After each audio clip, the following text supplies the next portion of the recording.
Thank you all for tuning in to another episode of the Crossover U College Hoops Talk podcast, brought to you as always right here on the Crossover channel.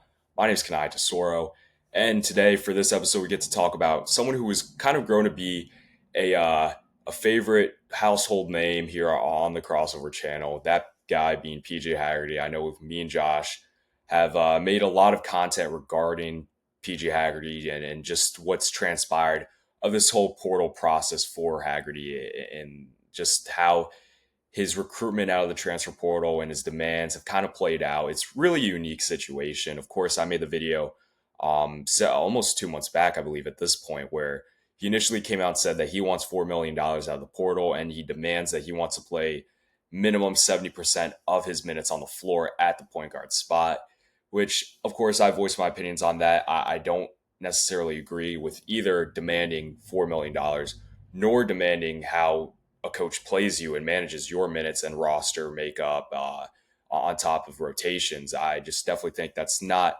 something a player should be in the position of doing. But again, when you look at in terms of the money he wanted to make, when you look at the point guard market this past offseason, there's of course Rob Wright, who made $2 to $3 million going to BYU. I know a lot of course, they're not coming to my head as I'm recording right now, but I know there's a lot of other point guards who are probably making somewhat similar to that.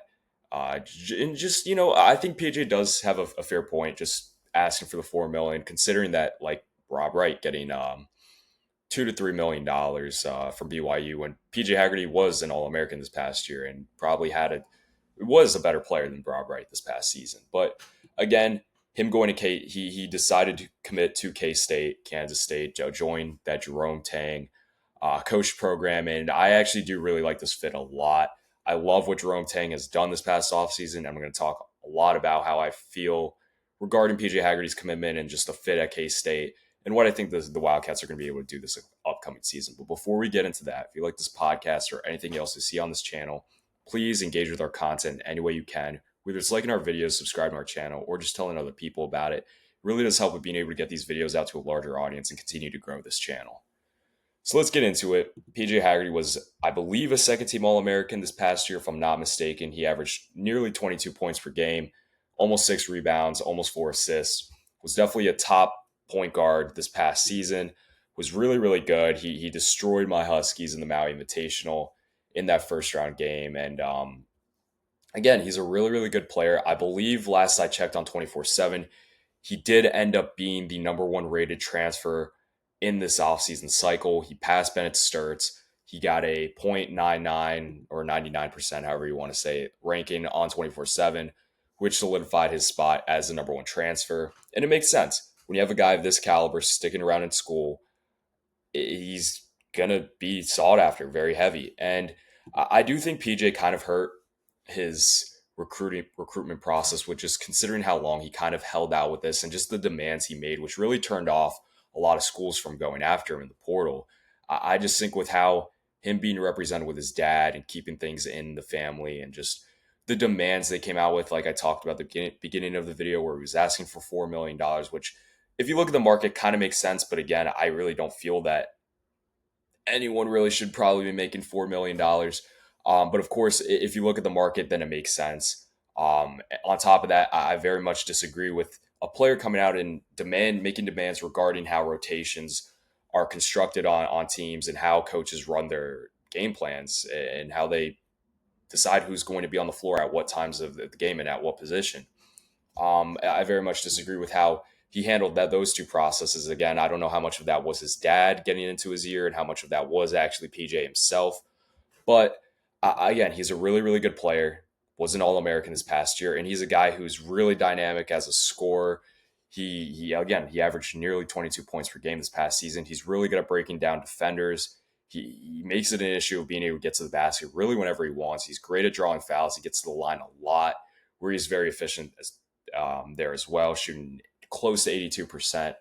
And I think he's really going to be great at Kansas State. I very much feel that Jerome Tang likes to target these kind of, I don't want to say divas, but it's the first word that comes to mind. These kind of diva point guards, guys who maybe bring a little bit of baggage or maybe are a little underrated.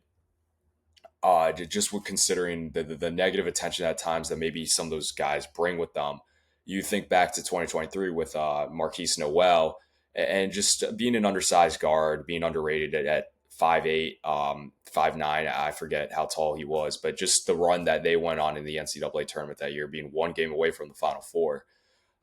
This past season, he had Doug McDaniel, who wasn't great, but had moments. I definitely think that they kind of clashed at the beginning, Tang and McDaniels. But eventually, once they were kind of able to see eye to eye, Kansas State did get a little bit better as the season went on. And now Jerome Tang has landed PJ Haggerty, who again is kind of bringing some baggage over with him, just considering how he handled this offseason portal recruitment cycle for himself, I should say. And I honestly do think Jerome Tang is going to be able to get the best out of PJ Haggerty. I do think that when it comes to strictly X's and O's and being a coach, I do rank Jerome Tang higher than I would Penny Hardaway. And I honestly do think PJ Haggerty does have another level to reach in college basketball. I think his best chance of proving himself to be a pro player, which I very much think PJ Haggerty is proving that he can be a legit point guard facilitating type of player. We know what he's capable of as a scorer. He showcased that the last two seasons in college basketball, where he's averaged 21 plus points a game. I think what it's really going to come down to is him being a playmaker and looking to get other guys the ball and put him in situations to get easy buckets. And on top of that, I would like to see him become a little bit more efficient as a shooter, specifically from 3-point range too. But again, he does bring so much in terms of what he's able to do in shot creation and getting to his spots off the dribble, being able to elevate, go to the basket like I just talked about. He's really good at drawing fouls and getting to the line. But I really do think there is another level that PJ Haggerty could reach and could put him on that first team All American line. Of course, it's going to be hard to next year, just considering how much talent at the guard spot is going to be returning to college basketball next year. But I definitely think PJ Haggerty is more than capable of being a first team All American, someone who I'm definitely going to consider heavily on my preseason All American teams. I already have him as an All American. It's just a matter of what team I choose him on, whether it's first, second, or third. But again, I think he really just needs to grow in terms of being a playmaker, facilitating, getting guys good open looks with a Kansas State team that I think is going to be really, really talented and already is kind of getting overlooked, which I'm going to talk about in just a second. But yeah, just improving as a facilitator, playmaker, and just being more efficient as a 3-point shooter.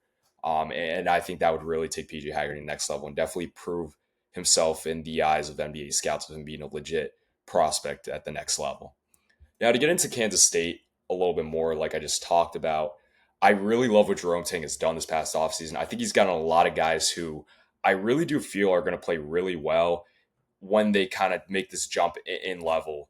There's a few guys that are kind of coming over from the mid-major level and now are going to be playing at the high major level in the Big 12 at Kansas State this upcoming season. Those guys being Nate Johnson, who's transferred from Akron. He's a 6'3", 205-pound guard.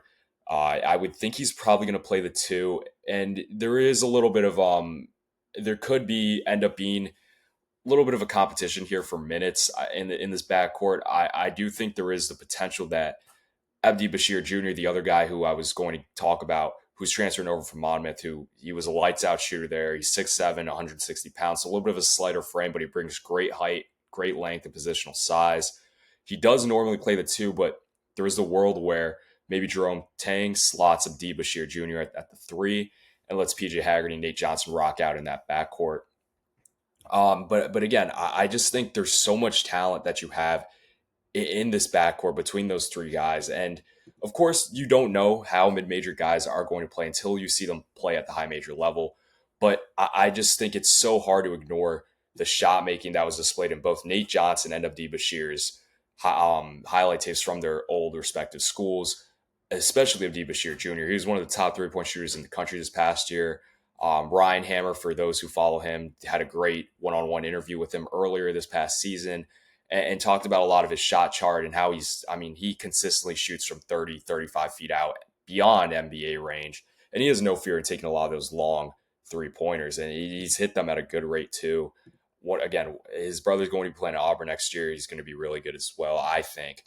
But I'm really excited to see how this backcourt plays. Again, a little bit unproven, just considering you have two guys coming over from the mid-major level, but they're both really dynamic, especially Nate Johnson.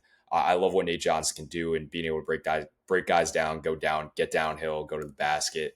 Of course, I talked about PJ Haggerty already so much this video. If Jerome Tang hits on both Nate Johnson and Abdi Bashir Jr., then this backcourt's going to be electric. I'm super excited to watch Kansas State this upcoming season. And on top of that, they added Tyreek Smith, who also played at Memphis this past year, and I think is actually going to be a really good ad for them. He'll probably end up getting minutes at the 4 spot. There's also Marcus Johnson, who's coming over from, I forget off the top of my head. Let me just double check. Coming over from Bowling Green, who me and Josh talked about. I think if Kansas State has any semblance of success this upcoming season, then Marcus Johnson is going to be a national treasure, a fan favorite across the sport. Just he has a unique build of something that you don't see very often in college basketball, or just basketball in general. Very much Zach Randolph-esque, and he had 23 points again against Michigan State this past season, and I think he has a really unique skill set and bag that he's going to bring to the table for Kansas State. But again, I'm really just super excited to see how this K-State team really plays this upcoming year. I think Jerome Tang is kind of in a position where he needs to have a good season, where he really hasn't seen any success whatsoever since that 2023 run he had with Marquise Noel and Keyshawn, I forget the name off the top of my head, but yeah, I think Jerome Tang is in a position where he needs to have a good year, and I think he has kind of set the foundation in place here, where if he does hit on some of these mid-major guys, and Kansas State's going to be really, really good, and they're going to make some noise in the Big 12. So again, I'm really excited to see how this season plays out for the Wildcats. I do think it is also pretty interesting to note that it was almost the first trade, at least most notable quote unquote trade that we've seen in college basketball, where Kansas State and Memphis kind of traded their point guards, where Memphis obviously just had PJ Haggerty. Now he's going to K-State. And Kansas State, of course, had Doug McDaniels, who's now going to be playing at Memphis. So it is pretty interesting to see that. If you were to ask me who wins that trade, I would definitely say Kansas State does. But of course, you don't know until we see how the season unfolds. But again, I'm really, really excited to see Kansas State this upcoming year. I love the job Jerome Tang has done. I think these guys from the mid-major level are going to hit, those guys being Nate Johnson of Abdi Bashir Jr. I know Josh has already talked about how much of a believer he is in Abdi Bashir, and I'm fully on that boat as well. I think he's going to be lights out as a shooter, and I'm really excited. I think a lot of people are going to know a lot of these guys at the end of the season, as opposed to what attention-wise these guys might be getting right now. But again, I think this is going to take care of everything I have for this episode today. I love the fit for PJ Haggerty at K-State. I honestly do. I don't agree with kind of how he handled his recruitment out of the portal, but again, I really do like the final destination which he ended up picking in Kansas State and Jerome Tang. But again, that's going to take care of everything for today. Please engage with our content like I just talked about at the beginning of the video in any way you can. It really does help a lot with being able to continue to grow this channel. And until the next episode, I'll see you all next time.